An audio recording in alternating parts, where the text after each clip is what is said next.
At 2:17 a.m., the most dangerous man in Chicago realized something was wrong. Not because of the blood drying on his cufflinks, not because his penthouse security system had been quietly overridden, but because his 5-year-old daughter was awake standing in the hallway, whispering a sentence that froze his blood. "Daddy, there's a lady outside. She's watching our house." Giacomo Galli moved to the window, staying in the shadows. Under the oak tree across the street stood a woman in a dark coat. She didn't hide. She didn't move. She simply waited. He didn't need to see her face to know her name. Valentina Russo. She had found them. What she didn't know was this. The woman already inside his house, the quiet maid everyone ignored, had been preparing for this night for months. And before the sun rose, Giacomo would be forced to choose between his empire or his children's lives. Giacomo Galli did not believe in ghosts. He believed in bloodlines, power, debts that never expired, and men who disappeared without leaving bodies behind. Ghosts were for weaker minds, people who needed excuses for fear. Yet at exactly 2 o'clock in the morning, standing in his Chicago penthouse with blood drying on his cufflinks and the echo of violence still humming in his bones, he wondered if the woman in front of him was real at all. Luna Smith stood barefoot on the marble floor, her dark hair loosely tied, her maid's uniform rumpled as if she had dressed in a hurry. Her hands trembled, her breathing was shallow, but her eyes, those were steady, calculating, awake in a way fear alone could not explain. "Don't go into the bedroom," she whispered. Giacomo frowned, irritation flickering before instinct silenced it. No one whispered commands to him in his own home. No one told him where he could or could not go. He took one step forward anyway, irritation sharpening into something dangerous. "If you still want your children alive," Luna added softly. The words landed like a gunshot without sound. Giacomo stopped. That was the first crack in the world as he knew it. "Say that again," he said, his voice low, lethal, the tone that ended negotiations and started funerals. Luna didn't repeat herself. She reached out, fingers closing around his wrist with surprising strength, pulling him back toward the shadows near the grand piano. Her touch was warm, human, real, and yet she moved like someone who had already rehearsed this moment 1,000 times. "Valentina isn't asleep," she said. "She never is when you come home late." Giacomo's jaw tightened. Plenty of people knew his habits. Very few knew his deviations. "How do you know that?" he asked. Luna swallowed. "Because she's waiting." A sound drifted down the hallway heels, measured and unhurried, clicking softly against polished wood, not rushed, not surprised. The sound of a woman who owned the space she walked through. Valentina Russo? Giacomo felt something cold slide down his spine. "Security," he muttered, reaching instinctively for his phone. Luna shook her head once. "Disabled. 8 minutes ago." His gaze snapped back to her. "No one disables my security." "I did." Silence stretched between them, thick and dangerous. Giacomo studied her the way he studied men right before deciding whether they lived. Luna Smith had been in his house for 6 months. Quiet, efficient, invisible. He couldn't remember the sound of her voice until tonight. He certainly couldn't remember a single mistake. How he asked. She exhaled. Almost a laugh. "Your system rotates encryption every 48 hours, but it mirrors the previous cycle for emergency redundancy. You never fixed that." He stared at her. Only 3 people knew that vulnerability. One of them was dead. Another was standing in front of him wearing a maid's uniform. "You've been watching me," Giacomo said. "Yes. Planning something." "Yes.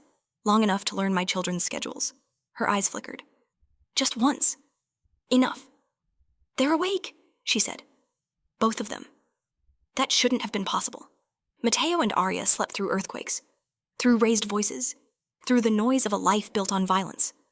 Giacomo felt his chest tighten, something primitive and panicked clawing its way upward. Why, he demanded. Because Valentina doesn't like loose ends. The hallway light shifted. A shadow crossed the threshold of the bedroom door. Giacomo reacted on instinct, pulling Luna fully into the darkness, pressing her back against the piano. She gasped softly, his body a shield without him consciously choosing it. For half a second, their faces were inches apart. He noticed, absurdly, that her eyes were not afraid of him. They were afraid for something else. "Your marriage," Luna whispered, lips barely moving, "is a death sentence for your children." The words froze him more effectively than any threat ever had. "You don't get to say that." He said, "I already have." The footsteps stopped outside the bedroom. Valentina's voice drifted through the open door, smooth and melodic, threaded with something sharp. "Giacomo." "You're home early." Her tone was affectionate, Possessive? Perfect. Giacomo didn't answer. Luna leaned closer, her breath brushing his jaw. She's testing. If you respond too quickly, she'll know something's wrong. His heart pounded not with fear, but with the realization that this woman knew exactly how Valentina thought. You have 30 seconds, Luna continued. Either you trust me, or you lose them before sunrise. Trust you, he murmured. You just admitted you've been spying on me in my own house. Yes, she said again. And I'm still the only reason your children are alive right now. That should have been impossible. And if I don't, Giacomo asked, Luna's voice dropped, then you'll bury them before the city wakes up. Something shattered inside him. Not his composure, not his authority. Something older, more dangerous. You're threatening me with my own children, he said. I'm saving them, she replied. There's a difference. Another step in the hallway. Valentina hummed softly, the sound of someone enjoying a private joke. Giacomo closed his eyes for a fraction of a second. In that sliver of darkness, memories surged Isabella's laughter, cut short by a rain-slicked bridge, Matteo's small hand clutching his finger the night his mother didn't come home, Arya's habit of counting stars she couldn't see. When he opened his eyes, his world had narrowed to one impossible choice. What do you want, he asked. To take them out of this house, Luna said. Now. And you? Her gaze didn't waver. I stay behind until you decide. That makes no sense. It makes all the sense, she said quietly. Valentina isn't looking for a maid. She's looking for leverage. Another pause. Then, softer. And I've already been useful. Giacomo studied her again. Truly this time.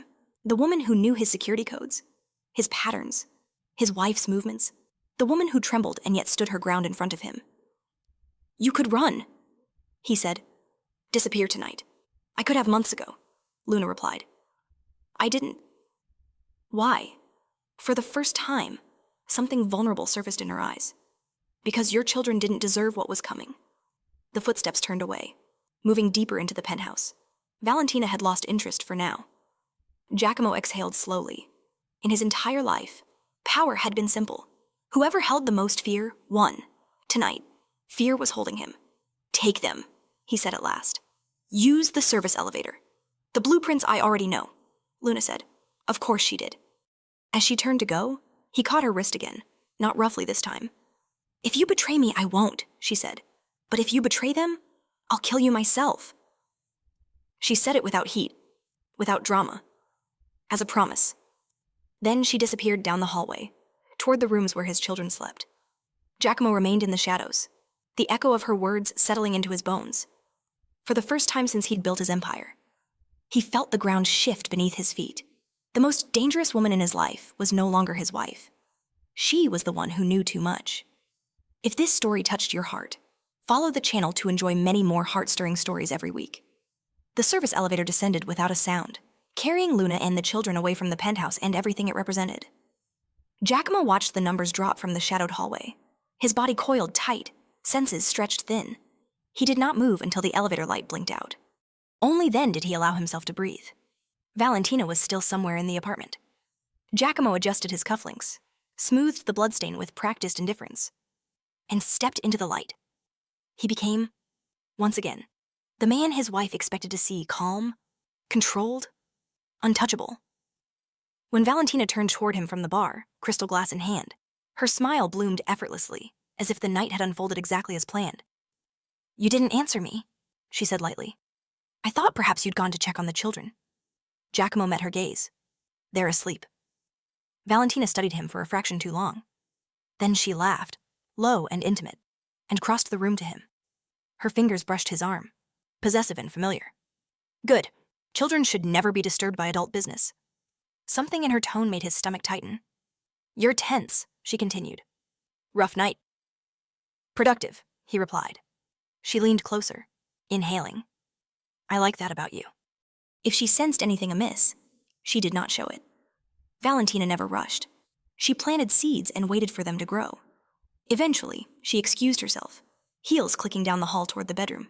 Giacomo remained where he was, listening until the door closed. Only then did he move. He reached for his phone, fingers steady, mind racing.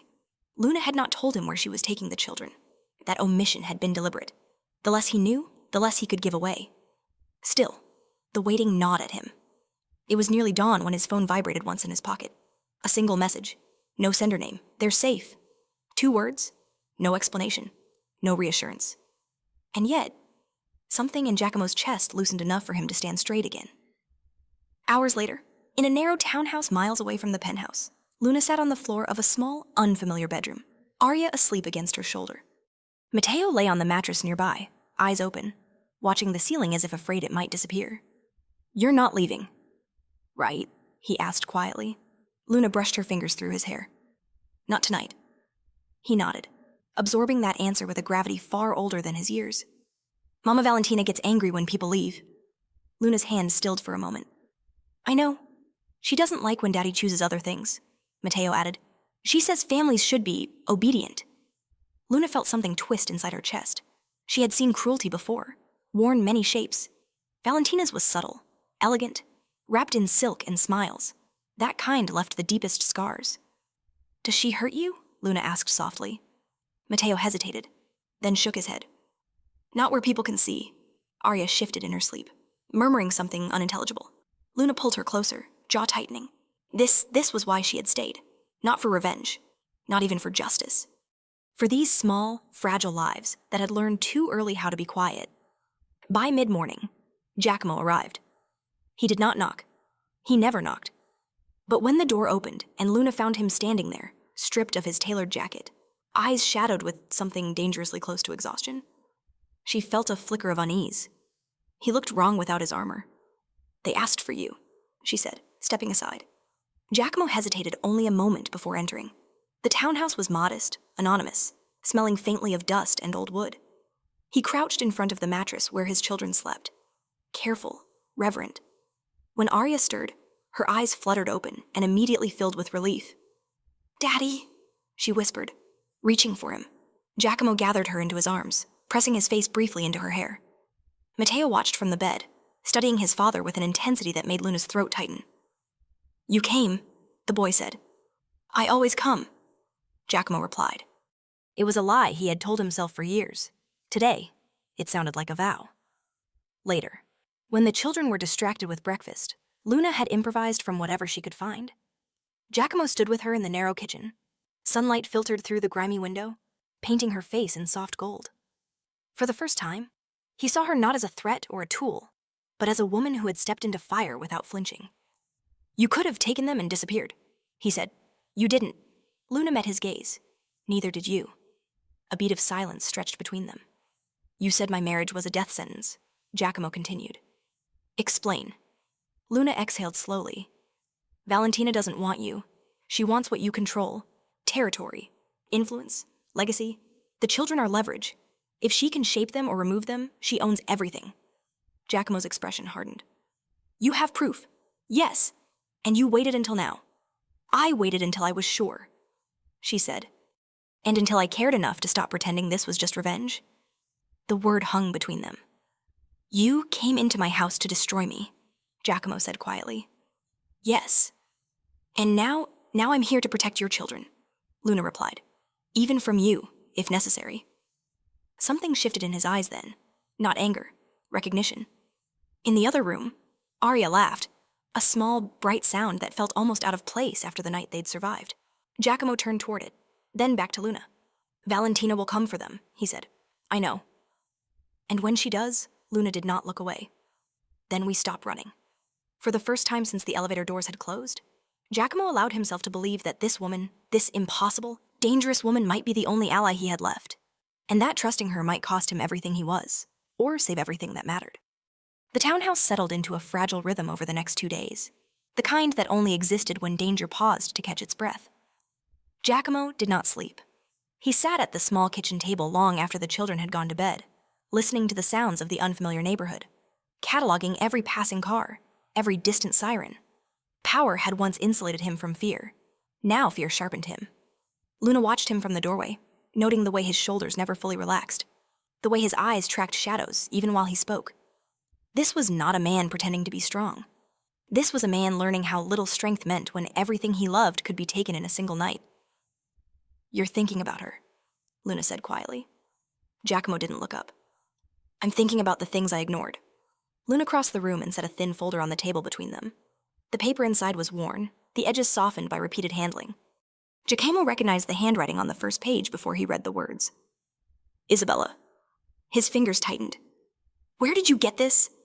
She kept copies, Luna said.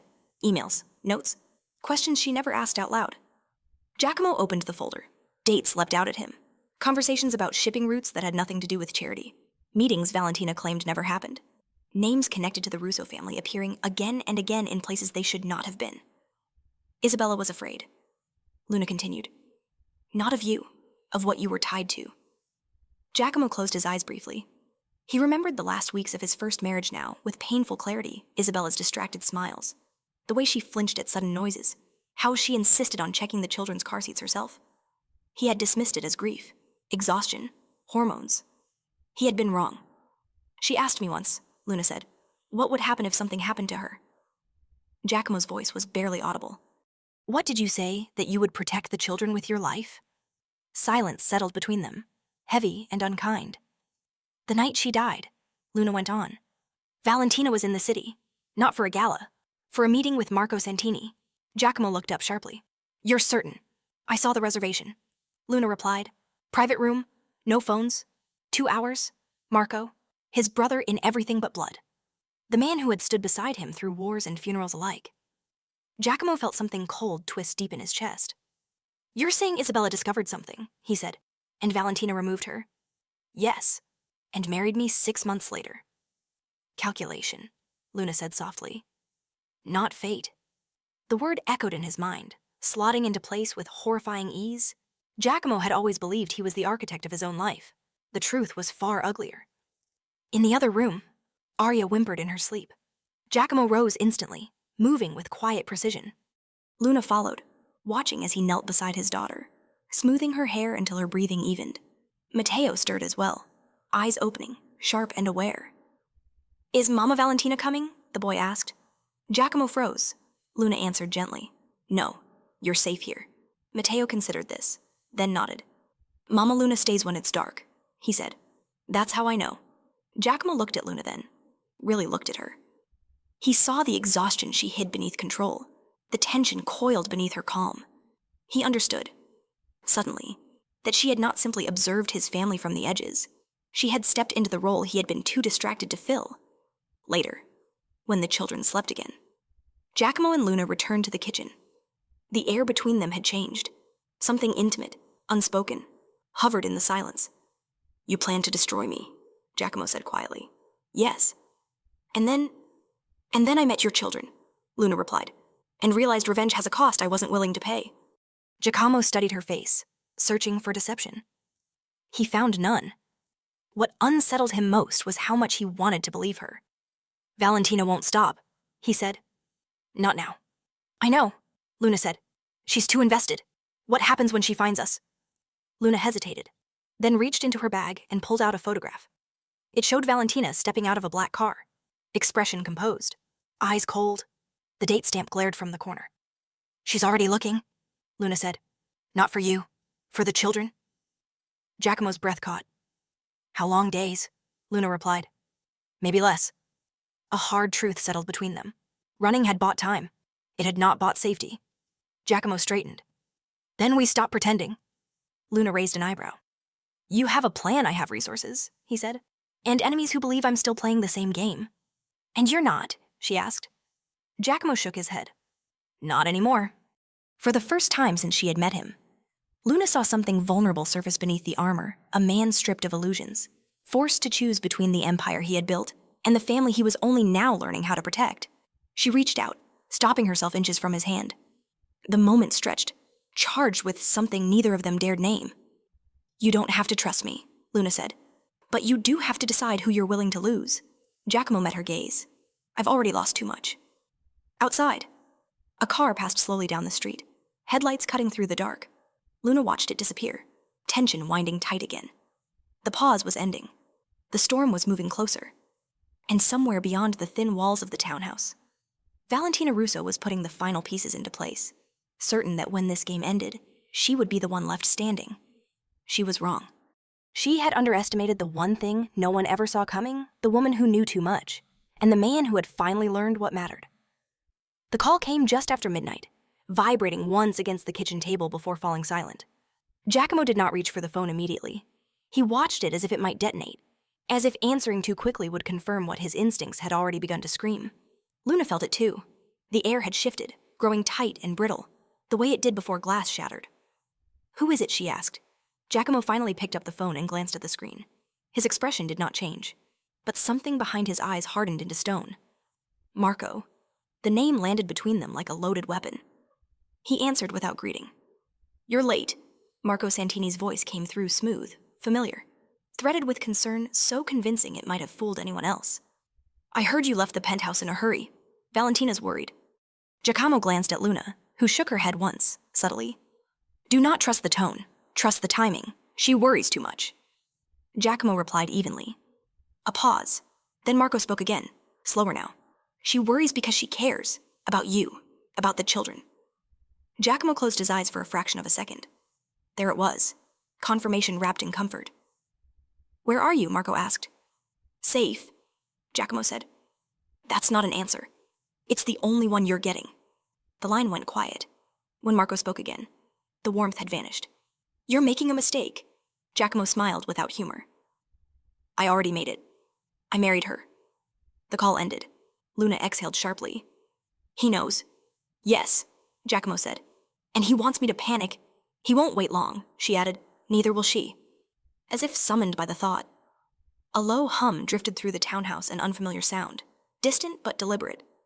Luna moved to the window, careful not to cast a shadow. Down the street, headlights cut through the dark, one car becoming two, then three, rolling too slowly to be coincidence. Giacomo was already moving. "We're out of time." They worked without speaking. Luna gathered the children, waking them gently, keeping her voice calm despite the way her pulse thundered. Matteo understood immediately, slipping on his shoes without complaint. Arya clung to Luna's neck, half asleep, murmuring her name like a prayer. Giacomo checked the exits, the narrow back alley, the neighbor's fence. Too exposed, too predictable. "They're not here for me," Luna said quietly. "They're here for you to choose." Giacomo looked at her. "I already have." The first explosion shattered the front windows. Glass rained across the floor, alarms screaming into the night. Luna flinched, instinctively turning her body to shield the children. Giacomo drew his weapon, pulling them back from the doorway as smoke rolled in thick and choking. "Basement," he ordered, "now." The townhouse had never been meant to withstand a siege. Walls shook as another blast thundered through the structure. Somewhere outside, voices shouted commands efficient, rehearsed. Valentina's men. Luna herded the children down the narrow stairs as Giacomo took position at the top, returning fire with controlled precision. This was the world he knew. Violence, angles, timing. But tonight, it tasted different. Tonight, every second bought for the people below was paid for with his life. Giacomo Luna shouted from the stairwell. "We can't hold this, I know," he replied, firing again. "You take them. There's a storm drain access at the end of the alley. Go. I'm not leaving you," she said. He risked a glance back at her. Her face was pale, eyes fierce, unyielding. He saw then what he had been denying since the penthouse. Luna was not just protecting his children. She was standing beside him. "You have to," he said, his voice breaking despite himself. "They need you." Another blast rocked the house. The ceiling groaned. 10 minutes, Luna said, swallowing hard. "If you're not there in 10 minutes, I run." Giacomo nodded once. That was all the promise they had time for. As Luna disappeared down the stairs with the children, the front door finally gave way. Men flooded in, moving fast, weapons raised. Giacomo fired until the room blurred, until pain exploded through his shoulder and sent him staggering back. He should have fallen. Instead, a new sound cut through the chaos sharp, controlled gunfire, different from the rest. The attackers faltered, confusion rippling through their formation. A voice boomed from outside, calm and commanding. "Step away from the door." Giacomo recognized it instantly. Elijah Cross. The man was supposed to be a myth, a ghost story whispered in back rooms and prison yards. Yet here he was, turning the tide with ruthless efficiency. The fighting ended as abruptly as it began. Smoke hung heavy in the air. Bodies lay scattered. Giacomo braced himself against the wall, blood seeping through his shirt. Elijah stepped inside, eyes sharp, assessing. "You look terrible," Elijah remarked. "Still stubborn?" "Though?" Giacomo managed a humorless breath. "You're late." Elijah shrugged. "Traffic." Sirens wailed in the distance. Not police. Something else. Valentina was calling in contingencies. Your wife wanted Luna, Elijah said bluntly. Not you. Giacomo felt the truth settle cold and final. She won't stop. No, Elijah agreed. Which is why you can't stay. Giacomo straightened, ignoring the pain. My children. They're already moving, Elijah said. She planned this well. She didn't expect you to break pattern. Giacomo thought of Luna, running through the dark with 2 terrified children, trusting him to follow. The thought cut deeper than the bullet in his shoulder. Outside, headlights flared again, too many this time. Elijah grabbed Giacomo's arm. This is where you disappear. Giacomo looked back once at the ruined house, the life he was shedding piece by piece. Then he nodded. The night swallowed him as he ran, and somewhere beyond the smoke and sirens, Luna felt the countdown ticking in her chest, praying that the man she had chosen to trust would not become another ghost in the dark. The church did not look like salvation. Its stone walls were cracked, the stained glass windows dulled by decades of neglect, and the heavy wooden doors groaned like they resented being opened at all. Yet as Luna pushed inside with the children clutched close, something in her chest loosened for the first time since the night had exploded into violence. This place was forgotten, and forgotten places were sometimes the safest. Elijah moved quickly, locking the doors behind them, his men spreading out in practiced silence. Luna sank to her knees beside the pews, breath coming in shallow bursts, heart still racing with the echo of sirens and gunfire. Matteo hovered near her, eyes too alert for a child his age, while Arya clung to her shirt, trembling. It's okay, Luna murmured, though she wasn't certain it was true. You're safe now. Arya shook her head weakly. My chest hurts? Luna felt panic surge, sharp and blinding. She pressed her hand to the girl's forehead. Hot. Too hot. Elijah, she called, voice steady through sheer force of will. We need a doctor. Now. Elijah didn't argue. He pulled out his phone, fingers flying over the screen. I know someone, he said. She doesn't ask questions. Minutes later felt like hours. Luna held Arya in her arms, whispering nonsense, songs, anything to keep her awake. Matteo sat rigidly beside them, jaw clenched, watching the doors as if he could will danger away. When footsteps finally echoed through the church, Luna had her weapon raised before her mind caught up. The woman who entered raised both hands calmly. Dr. Chen, she said. Elijah sent me. Her voice was steady, her movements careful.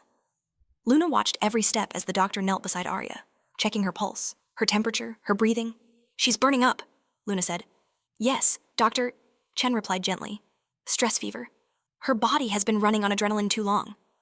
Will she die? Matteo asked, voice thin. Doctor? Chen met his gaze. No, she said firmly. But she needs rest. And safety. Luna swallowed hard. Safety felt like a luxury they could not afford. Giacomo arrived just before dawn. He staggered through the doors, blood-streaked and pale, but upright. The moment Arya saw him, she stirred, reaching out weakly. Daddy, she whispered. Giacomo crossed the room in 2 strides, dropping to his knees beside her. His hand trembled as he brushed her hair back, his jaw tightening when Dr. Chen explained what had happened. This is on me, he said quietly. Dr. Chen shook her head. This is on trauma. Children hold fear differently than adults. Luna watched him then, the way his shoulders curved inward as if the weight of the world had finally found a place to land. She had never seen him like this unarmed, stripped of control, desperate. The church settled into an uneasy stillness as the sun rose. Light filtered through fractured glass, casting broken colors across the floor. Arya slept, fever easing under Dr. Chen's care. Matteo dozed at last, his small body giving in to exhaustion. Giacomo and Luna stood near the altar, speaking in low voices. She knew. Giacomo said, Valentina planned the attack. She wanted you. Luna nodded. She thinks I'm the weak link. She's wrong. Luna met his gaze. For a moment, neither spoke. The silence between them was different now, not tense, but intimate, charged with everything they hadn't said. You didn't have to come back for us, Luna said finally. Giacomo's lips curved faintly, without humor. I told you, I always come. She searched his face, finding no bravado there. Only truth. Dr. Chen approached, wiping her hands. She'll recover, she said. But you can't stay here long. This place is a pause, not a destination. Elijah joined them, expression grim. Valentina's sweeping the city. She's chasing ghosts. But she'll get desperate. What's the play? Giacomo asked. Elijah studied him. You disappear. Luna stiffened. That won't stop her. No. Elijah agreed. But it might buy time. Giacomo glanced toward the children, then back to Luna. I won't leave them. I'm not suggesting you do, Elijah said. I'm suggesting you stop being Giacomo Galli. The name echoed through the hollow church, heavy with history. Dr. Chen pulled a slim envelope from her bag. New identities, she said simply. Prepared weeks ago, just in case. Luna stared at her. You planned this. Doctor? Chen's expression softened. I planned for survival. Giacomo took the envelope, hands steady despite everything. Inside were documents, names, lives that did not exist until now. Thomas Mitchell. He read quietly. Luna leaned closer, reading her own. Sarah Mitchell. A married couple. Ordinary. Invisible. This isn't running, Luna said. It's erasing ourselves. Giacomo closed the envelope. It's choosing them. Luna looked at the children, then back at him. Something warm and terrifying bloomed in her chest. That night, long after the church had fallen silent, Giacomo couldn't sleep. He walked the perimeter, checking doors out of habit, out of fear. He found Luna sitting alone in a pew, head bowed, hands clasped. Are you praying? He asked softly. She looked up. No. I'm deciding. He sat beside her. They didn't touch, but the space between them felt smaller than ever. I came into your life to destroy you, Luna said. Now I don't know who I am without this fight. Giacomo studied her profile, the strength and vulnerability entwined there. Then stay, he said. Not because you owe us, because you want to. She met his gaze. Searching. And if I choose to walk away, I won't stop you, he replied. But I'll never forget what you did for my children. Luna exhaled, something in her expression softening. She reached out, hesitated, then let her fingers brush his. Outside, the wind rattled the broken windows, carrying with it the distant hum of a city that still hunted them. Inside the church, surrounded by fractured light and fragile hope, they stood at the edge of a choice that would change everything whether they were ready or not. The first thing Giacomo Galli learned about disappearing was that it required an uncomfortable amount of patience. The second was that erasing a man did not happen all at once. It happened in fragments, names crossed out, accounts frozen, habits unlearned, instincts dulled by necessity rather than choice. The church remained quiet in the days that followed, a fragile bubble suspended between past and future. Aria's fever broke on the second morning, leaving her weak but clear-eyed. Matteo began sleeping through the night again, no longer jolting awake at every sound. Luna stopped checking the doors every half hour. Giacomo noticed these things the way a man notices air after nearly drowning. Doctor, Chen returned each evening, her presence steady and reassuring. You're stabilizing, she said on the third night. But stability isn't permanence. This place will hold as long as Valentina believes you've vanished into chaos. The moment she suspects order, she'll find you. Giacomo absorbed that in silence. Elijah brought news less gently.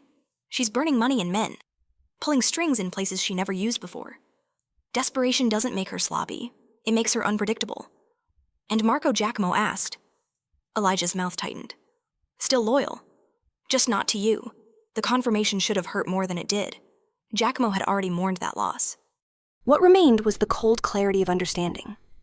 That night, after the children slept, Dr. Chen laid the documents out across the altar like offerings. Birth certificates, marriage licenses, school records. A life constructed with such meticulous care it felt almost sacred. Thomas Mitchell. Giacomo read again. The name foreign on his tongue. Middle-aged high school teacher. Wisconsin. Boring. Elijah added. Painfully so. Giacomo glanced at Luna, who was studying her own file with a mix of disbelief and something like grief. Sarah Mitchell. She read softly. 10th grade English. Likes pottery and hiking. Do you? Giacomo asked. She almost smiled. Almost. This isn't pretending, Luna said quietly. It's erasing. Yes, Giacomo agreed. And it's the price. They practiced in small ways at first. Luna corrected him when his posture drew too much attention. Giacomo learned to speak without command in his voice, to pause instead of issue orders. He watched himself in the cracked mirror of the church bathroom and barely recognized the man staring back. "You look normal," Luna said once, then winced. "I mean, less terrifying." "I'll take that as progress," he replied. Their proximity became inevitable. Shared meals, whispered conversations, the quiet intimacy of tending to the children together. Giacomo learned how Arya liked her hair braided, how Matteo needed facts to calm his fears. Luna watched Giacomo soften in ways power never had, watched the sharp edges of him blur into something achingly human. One evening, as rain tapped softly against the stained glass, Luna found Giacomo sitting alone, staring at the documents. "You can still walk away," she said. He didn't look up. "So can you." She sat beside him. The pew creaked under their combined weight. "I don't know how to be Sarah Mitchell," Luna admitted. "I don't know how to teach teenagers, join book clubs, pretend I wasn't planning to destroy you 4 months ago." Giacomo turned to her then, studying her face in the dim light. "And yet you know how to protect my children. You know how to watch my back. Those things matter more than pottery." A breath passed between them, heavy with everything unsaid. "What happens after?" Luna asked. "After we disappear?" Giacomo considered the question. "We learn to be quiet. We learn to be boring. We learn to live. And if Valentina finds us, then I stop running," he said simply. The certainty in his voice sent a shiver through her. Not fear, recognition. The moment shattered when a small voice drifted from the darkness. "Are you getting married?" They turned to see Matteo standing at the end of the aisle, rubbing sleep from his eyes. Arya peeked out from behind him, clutching her blanket. Giacomo's heart stuttered. "How long have you been listening long enough?" Matteo said seriously. "If you're both called Mitchell and live together, that's marriage. That's what my teacher said." Luna froze, color rising in her cheeks. Giacomo opened his mouth, then closed it again. "It's complicated," Luna began. Matteo frowned. "But you stay, right?" Luna looked down at the children, then back at Giacomo. In that look was a question deeper than any document could answer. "Yes," she said finally. "I stay." The word settled between them like a vow. Later that night, after the children were asleep, Giacomo found Luna packing quietly, not running, preparing, folding clothes with careful precision, as if each item was a choice. "You've decided," he said. She nodded.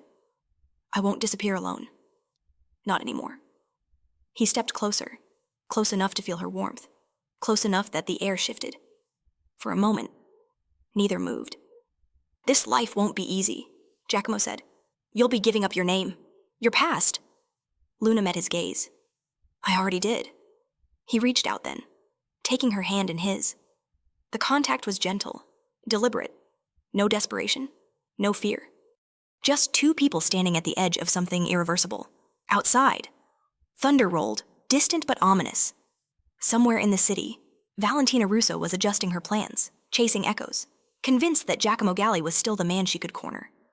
She was wrong. That man was already disappearing, replaced by someone quieter, harder to find, and infinitely more dangerous. Because this man had learned what he was willing to burn the world to protect. They left the church before dawn, when the city still held its breath and the streets belonged to delivery trucks and stray thoughts. Giacomo drove an unremarkable sedan, hands steady on the wheel, posture relaxed in a way that would have horrified the man he used to be. Luna sat beside him, Arya asleep in the back seat with her head on Matteo's shoulder. For anyone watching, they were a family beginning a quiet trip. For the people hunting them, they were already a story that refused to die. Elijah's instructions had been precise. No highways, no credit cards, no patterns. They stopped once for gas, once for coffee, and once because Arya asked if the clouds could hear secrets. Luna told her no. Giacomo said nothing, eyes on the mirrors, noting the silver SUV that appeared twice and then vanished. By mid-afternoon, they reached a rented house that smelled faintly of fresh paint and new beginnings. Wisconsin, flat roads, wide skies, the kind of place Valentina would overlook because it lacked drama. Luna felt the tension ease as the children explored their rooms, voices echoing with tentative excitement. For 12 hours, they believed they had outrun the past. Then the phone rang. It was a burner, the number unfamiliar. Giacomo answered without speaking. Valentina's voice slid through the line like silk over steel. "You should have stayed dead," Luna froze across the room. "I admire your creativity," Valentina continued, almost amused. "Thomas Mitchell? Wisconsin? Very pedestrian." Giacomo closed his eyes. "You won't touch them?" A soft laugh. "You still think this is about touching? No. This is about reminding you who you are. The call ended. The silence afterward was deafening. "She knows," Luna whispered. "Yes," Giacomo said. "But not everything." That night, Luna couldn't sleep. She stood at the window, watching the empty street. The way fear sharpened every shadow, Giacomo joined her, close enough that their shoulders brushed. "I won't let her take this," he said quietly. Luna looked at him. "She doesn't need to take it. She just needs to make us afraid." As if summoned by the thought. Headlights swept briefly across the house, then disappeared. A test. A reminder. The next morning, the first crack appeared. A package sat on the doorstep. No return address. Inside, a children's book Matteo loved, its pages carefully sliced open. Tucked inside was a single photograph of the church, taken from across the street. Luna's hands trembled as she set it down. "She wants us to run again." "No," Giacomo said. "She wants us to panic." By evening, the pressure mounted. A neighbor asked too many questions. A car lingered at the corner too long. Luna felt the walls closing in, the old instinct to move, to disappear, screaming in her blood. "We can't stay," she said. Giacomo nodded slowly. "Not like this." They packed in silence, the children sensing the shift despite the careful smiles. Matteo asked no questions. Arya clutched Luna's hand and refused to let go.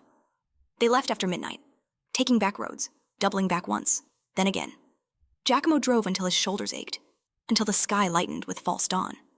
Somewhere along the way, Luna realized Valentina wasn't chasing Giacomo anymore. She was chasing the family. At a rest stop just before the state line. They paused. Luna took the children inside, leaving Giacomo alone with the car. He checked the tires, the undercarriage, the trunk. Nothing. And yet the feeling wouldn't leave him. When Luna returned, her face was pale. "There was a man," she said quietly, "watching us. He knew Arya's name." The truth struck hard and immediate. "There's a leak," Giacomo said. Luna's breath caught. "Elijah, no," Giacomo replied. "He wouldn't sell them, not for anything." Then Giacomo's jaw tightened. Someone who believes loyalty is flexible. Marco? The realization burned. Marco wasn't trying to bring Giacomo back into the fold. He was feeding Valentina just enough to keep the hunt alive, just enough to hurt. "They won't stop," Luna said. "Not until something breaks." Giacomo looked at the children, at the exhaustion lining their small faces, at the way Arya leaned into Luna as if anchoring herself to the only constant left. "Then we stop running," he said. Luna stared at him. "Here soon," he replied. "On our terms." The words frightened her more than the chase ever had. That night, they took refuge in a cheap motel off a forgotten highway. Luna lay awake beside Arya, listening to the rhythmic breathing of the children, the distant hum of passing trucks. Giacomo sat in the chair by the door, weapon hidden but ready, eyes never closing. "This is my fault," Luna whispered into the dark. Giacomo didn't turn. "No, I stayed," she said. "I chose this." "So did I," he replied. A long silence stretched between them, filled with unspoken fear and something else, something steadier. "We survive this," Luna said softly, more prayer than statement. "We become the family they deserve." Giacomo finally looked at her, really looked at her, and nodded. "We will." Outside, somewhere beyond the thin walls of the motel, Valentina Russo studied a map marked with circles and lines, her expression calm, her patience nearly spent. She believed the hunt was nearing its end. She did not yet understand that she had already lost. Because the man she was chasing no longer cared about winning. He cared about ending it. The motel room smelled faintly of detergent and old carpet, the kind of place meant to be forgotten the moment you left it. Dawn crept in through the thin curtains, painting pale lines across the floor.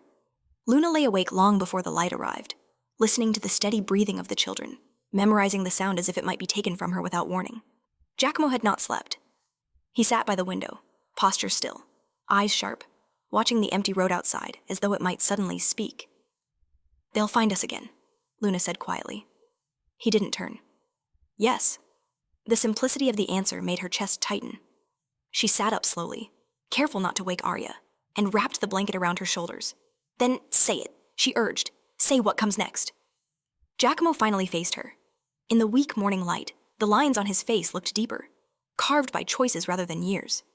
"I go back," Luna's breath caught. "To Chicago, to Valentina," he corrected. "To the world she understands." The room seemed to shrink around them. "No," Luna said, the words sharp with fear. That's exactly what she wants. She wants control, Giacomo replied. She wants me desperate enough to beg for peace on her terms. And you think walking into her hands will protect us? Luna asked. I think staying hidden makes us prey, he said calmly. She's enjoying this. Every mile we run tells her she's winning. Luna shook her head, heart pounding. You'll die. Maybe, Giacomo said. But she won't touch them. The certainty in his voice terrified her. You don't get to decide that alone, she said. Not anymore. He studied her for a long moment, something unreadable flickering behind his eyes. I know. They were interrupted by a small sound. Matteo stood near the bed, rubbing his eyes, watching them with unsettling awareness. Are we moving again, he asked.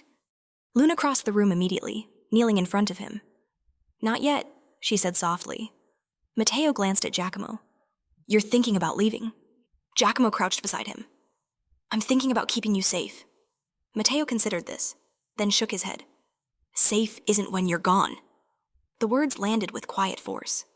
Giacomo closed his eyes briefly, steadying himself. I won't be gone, he said. I'll be close, watching. Matteo looked unconvinced but nodded anyway, reaching for Luna's hand. Later that morning, they drove again, not away, but in a wide, deliberate circle, doubling back, crossing state lines only to recross them hours later. By nightfall, they reached an isolated farmhouse Elijah had arranged, surrounded by fields that stretched endlessly beneath the open sky. This is temporary, Giacomo said as he unloaded the car. A pause. Luna nodded, though her unease only deepened. That night, after the children fell asleep, she found Giacomo outside, standing beneath the stars. The silence was vast, the kind that made every thought echo. You've already decided, she said. Yes, she stepped closer. Then look at me and tell me you're coming back. He turned to her, the distance between them suddenly charged. I don't know, he admitted, but I know this if I stay. She keeps hunting. If I go, she has to face me. And if you lose, Luna whispered, then she loses her leverage. The logic was brutal, effective, and unbearable. You're asking me to trust you, Luna said. After everything? I'm asking you to trust yourself, Giacomo replied. You kept them alive when I couldn't. You can do it again. Luna's eyes burned. I don't want to do it without you. The words slipped out before she could stop them. For a moment, Giacomo said nothing. Then he reached for her, his hand warm against her cheek, his touch gentle in a way that undid her defenses completely. I never planned to care like this, he said quietly. You were supposed to be my enemy, and you were supposed to be a monster, Luna replied. Turns out we're both terrible at sticking to the plan. A fragile smile touched his lips. They stood there, inches apart, the night holding its breath. Then Luna leaned in, closing the distance. The kiss was not desperate. It was slow, deliberate, a promise shaped by fear and hope and everything unsaid. When they finally pulled apart, her forehead rested against his. Come back to us, she whispered. I will, he said. And for the first time, it sounded like something he truly believed. Inside the farmhouse, Arya stirred in her sleep, murmuring Luna's name. Luna broke away, wiping her eyes, grounding herself in the sound of the children's voices. They spent the next day preparing in silence. Giacomo made calls from burner phones, speaking in coded language to men who still owed him favors. Luna memorized every exit, every hiding place, every contingency Elijah had left behind. By nightfall, the plan was set. Giacomo would return alone. As he stood at the door, bag slung over his shoulder, Luna felt the weight of the moment press down on her chest. She wanted to beg him to stay, to fight him, to chain him to this fragile life they had built. Instead, she reached out and straightened his collar. Thomas Mitchell, she said softly. Don't forget who you are now. He covered her hand with his own. I won't. The car disappeared down the long dirt road, taillights fading into the dark. Luna stood there long after the sound of the engine vanished, the children asleep behind her, the night vast and unforgiving. Somewhere far away, Valentina Russo felt the shift, the subtle change in the air that told her the game was entering its final phase. She smiled. She believed she had won. She was about to learn what it meant to corner a man with nothing left to lose and a family worth dying for. Chicago welcomed Giacomo Galli the way it always had. Cold, watchful, pretending not to recognize the man it had once bowed to. He returned without ceremony, without guards, without the armor that had defined him for years. To the world, He was a ghost resurrected just long enough to settle unfinished business. Valentina knew he was coming before he arrived. She waited in the penthouse, dressed in ivory, calm as a woman preparing for a celebration rather than a reckoning. When Giacomo stepped inside, the city lights stretching endlessly behind him, she smiled as if he had never left. "You look thinner," she said. "Running doesn't suit you. It ends tonight," Giacomo replied. Valentina tilted her head, amused. "Does it? You disappeared. You hid behind a woman. And now you expect me to believe you're in control again?" "I'm not here to take control," he said evenly. "I'm here to end this." Her smile sharpened. "You can't end what you built." "I already did," Giacomo replied. "I chose what matters." For the first time, something flickered behind Valentina's eyes. Irritation, perhaps even uncertainty. She stepped closer, her voice dropping. "You think sending them away protects them? It just delays the inevitable." Giacomo met her gaze without flinching. "Touch them, and everything you own burns. Every alliance, every secret, including the one about Isabella." The name landed hard. Valentina's expression didn't change, but the air between them went still. "Careful," she warned. "Accusations require proof." "I have it," Giacomo said. "And so does Marco." At that, Valentina laughed softly. "Marco is loyal." Giacomo shook his head. "Marco is afraid." As if summoned. Footsteps echoed from the hallway. Marco Santini appeared, his face drawn, eyes darting between them. He looked older than Giacomo remembered. "Smaller.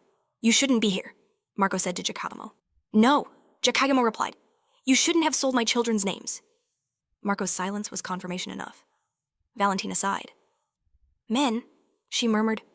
"So emotional." The confrontation ended not with gunfire, but with inevitability. Giacomo laid out everything: records, witnesses, contingency plans Elijah had prepared long before this night. Valentina listened, calculating, her mind racing through options that vanished one by one. "You'd destroy yourself to protect them," she said finally. "Yes," Giacomo answered without hesitation. That was the moment Valentina understood she had lost. She stepped back, mask cracking just enough to reveal something raw beneath. "You've made yourself small," she said. "That's your mistake." "No," Giacomo replied. "It's my freedom, my—" By dawn, the penthouse stood silent. Valentina was gone, vanished into a web of legal fires and enemies she could no longer control. Marco disappeared with her, his loyalty finally costing him everything. Giacomo left the city before the sun fully rose. He did not look back. Miles away, Luna woke with a sharp intake of breath, heart racing. The farmhouse was quiet, bathed in pale morning light. Arya slept curled against her side. Matteo lay sprawled across the other bed, mouth open, peaceful. Her phone buzzed once. A single message. "It's over." Luna pressed the phone to her chest, tears burning her eyes as relief crashed over her in waves. She didn't know what over truly meant yet. Only that the night had finally loosened its grip. 3 days later, Giacomo returned. He arrived without fanfare, parking the car at the edge of the fields, walking toward the house as if afraid it might disappear if he moved too fast. Luna saw him first. She froze, breath caught, then ran.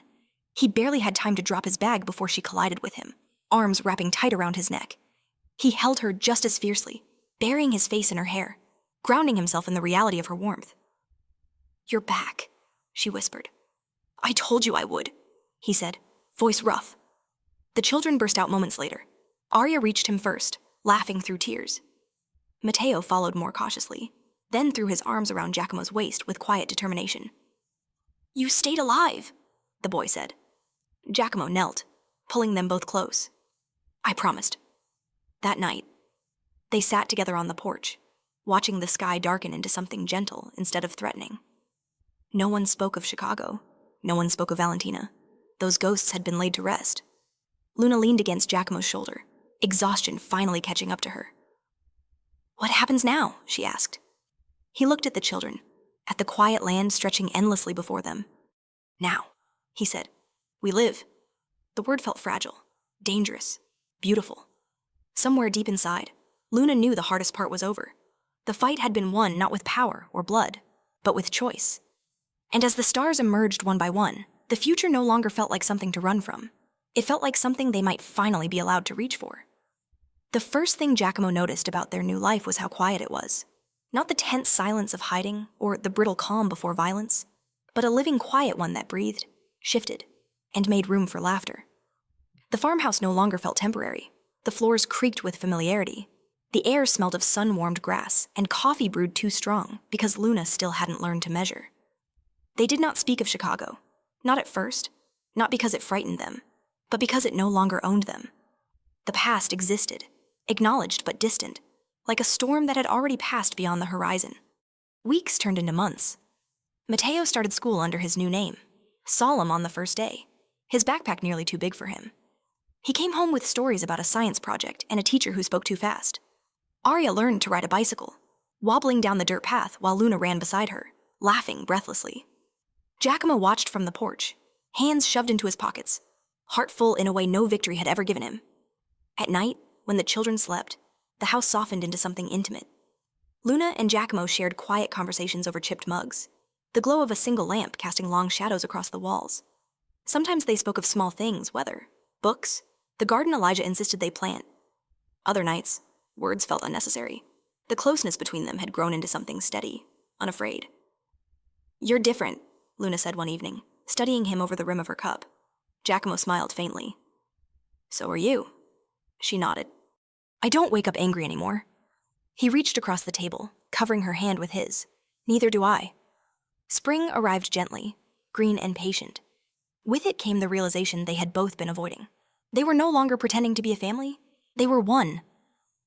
The conversation happened without ceremony. On a quiet Sunday morning, Mateo asked if they could stay here forever. Arya added that she liked the way Luna braided her hair better than anyone else ever had. Giacomo met Luna's gaze across the table, a question passing between them without words. "Yes," Luna said softly. "We're staying." That night, Giacomo took Luna for a walk beyond the fields, where the sky stretched endlessly and the world felt wide but not threatening. He stopped beneath an old oak tree, the same one where he had once imagined Valentina standing in the dark. This time, there were no ghosts. "I spent my life taking," he said quietly. "Control, loyalty, silence. I didn't know how to ask for anything real." Luna watched him, heart steady. "And now I know what it costs," he replied, "and what it gives back." He reached into his pocket, not with the confidence of a man used to certainty, but with the humility of someone who had learned it could be lost. The ring was simple. No diamonds, no statement. Just a quiet promise. "I don't want power," Giacomo said. "I want mornings like this. I want to come home. I want you." Luna's breath caught. Tears blurred her vision, but she didn't look away. "Yes," she said. The word felt like coming home. They didn't rush the future. They built it slowly, intentionally.